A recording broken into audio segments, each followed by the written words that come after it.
Italia Nostra difende il patrimonio comune artistico e naturale, non interessi di parte, e tanto basterebbe per evitare il ripetersi di epiteti grevi indirizzati all'associazione alla notizia dell'accoglimento totale dell'oggetto del ricorso urgente presentato al TAR del Veneto per tutelare i 79 tigli rimasti in piedi dopo l'avvio dell'abbattimento dei filari, propedeutico all'intervento di riqualificazione di via Feltre. La pronuncia della seconda sezione, che ha rinviato la discussione collegiale al prossimo 21 maggio, si fonda su valutazioni giuridiche precise. Fino ad allora sospesa l'esecutività della delibera della Giunta dei Pellegrini del 5 marzo, che ha approvato il progetto esecutivo, e la determina del 2 marzo nella parte in cui ha disposto il taglio e l'estirpazione di tutti gli alberi. Un bel schifo, e lì che subito, perché se adesso dobbiamo avere metà strada con gli alberi e metà senza, è tutto un disastro, perché qua, anche dove non ci sono là tutte le foglie là degli alberi.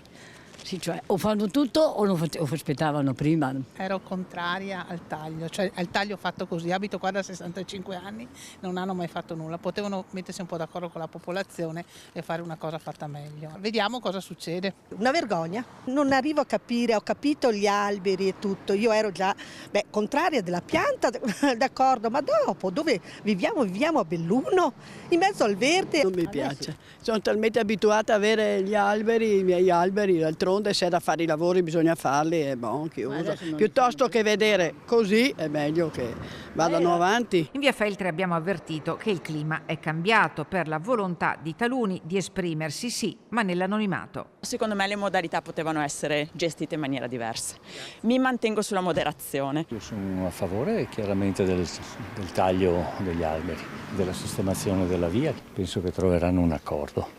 Anzi, ho sentito dire che cercano un accordo. Il Comune ha messo subito all'opera i suoi uffici perché il 21 maggio dovrà dimostrare la legittimità di una procedura che conta quanto il progetto. In questi giorni, dopo la nostra indagine che ha svelato i non detti su via Feltre, Palazzo Rosso ha ribaltato lessico e narrazione del progetto, da donazione chiavi in mano a intervento pubblico strategico sostenuto da privato. Le nostre critiche come gruppo consiliare non sono mai state rivolte al benefattore che ha donato questi denari alla città di Belluno, anzi lo ringraziamo, ma le nostre critiche sono proprio rivolte al modus procedendi dell'amministrazione.